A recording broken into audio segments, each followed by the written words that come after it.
Assalamualaikum warahmatullahi wabarakatuh. Perkenalkan, nama saya Muhammad Tanggal Atfal, NIM C1 2018-0004 dari kelas Fisioterapi 4A Universitas Muhammadiyah Surakarta. Oke, jadi sini saya akan mencoba untuk sedikit menjelaskan mengenai analisis appraisal berupa PICOS, yaitu Population, Intervention, Comparison, Outcome, dan Study. Oke, sebelumnya saya akan memberikan informasi mengenai jurnal yang telah saya cari, saya temukan dan juga saya analisis dengan judul Manual Therapy in the Treatment of Carpal Tunnel Syndrome in Diabetic Patients, a Randomized Clinical or Control Trial. Nah, sudah jelas di dalam judul bahwa pada penelitian jurnal ini berisikan tentang treatment untuk pasien diabetes yang mengalami gangguan Carpal Tunnel Syndrome. Jurnal ini berada pada level kuartil 3 dengan jenis penelitian Randomized Clinical or Control Trial yang diterbitkan pada tahun 2018. Baik, yang pertama adalah Population or Patients. Jadi, dalam jurnal ini terdapat 30 orang pasien diabetes yang mengalami gangguan Carpal Tunnel Syndrome, di mana nantinya akan dibagi menjadi dua grup atau dua kelompok. Nah, nantinya mereka akan menggunakan intervensi yang berbeda, yaitu menggunakan alat modalitas fisioterapi dan juga menggunakan manual terapi. Tujuan utama dari jurnal ini adalah untuk mengidentifikasi dan juga menginvestigasi manakah treatment yang paling efektif dan terjadi peningkatan secara signifikan untuk pasien diabetes yang mengalami gangguan Carpal Tunnel Syndrome. Yang kedua adalah intervensi. Partisipan yang sudah dibagi menjadi dua grup atau dua kelompok tadi akan mendapatkan intervensi yang berbeda.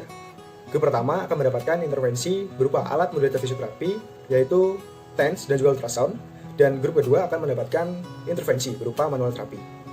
Sesuai dengan mata kuliah sumber fisik 2 mengenai low frequency current, penggunaan TENS dalam penelitian ini menggunakan frekuensi 80 Hz, durasi pulsa 60 mikrosecond, pada tingkat sensasi yang nyaman diterapkan selama 20 menit setiap sesinya. Intervensi ini diterapkan 3 kali seminggu dalam jangka waktu 4 minggu pada kedua kelompok intervensi. Selanjutnya yang ketiga adalah comparison. Dalam jurnal ini menggunakan before and after treatment, di mana before and after treatment ini didukung oleh data yang diperoleh dari tabel 2 dan juga tabel 3. Dalam tabel 2 terdapat paired t-test dan pada tabel 3 terdapat independent t-test.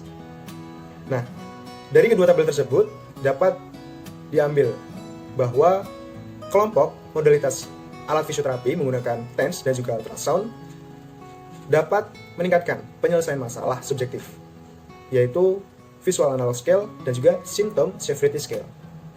Sedangkan pada kelompok manual terapi terdapat peningkatan pada visual analog scale dan terjadi peningkatan yang sangat signifikan pada symptom severity scale, functional status scale, dan juga median neurodynamic test. Yang keempat adalah outcome.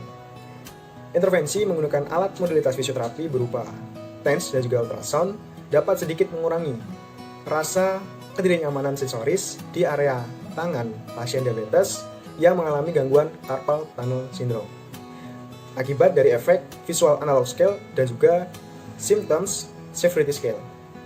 Namun, pada intervensi manual terapi dapat mengurangi rasa ketidaknyamanan sensorisnya, kemudian mampu untuk mengembalikan fungsional tangannya dan juga perbaikan saraf medianusnya akibat dari efek functional status scale dan juga median neurodynamic test. Yang terakhir adalah studi.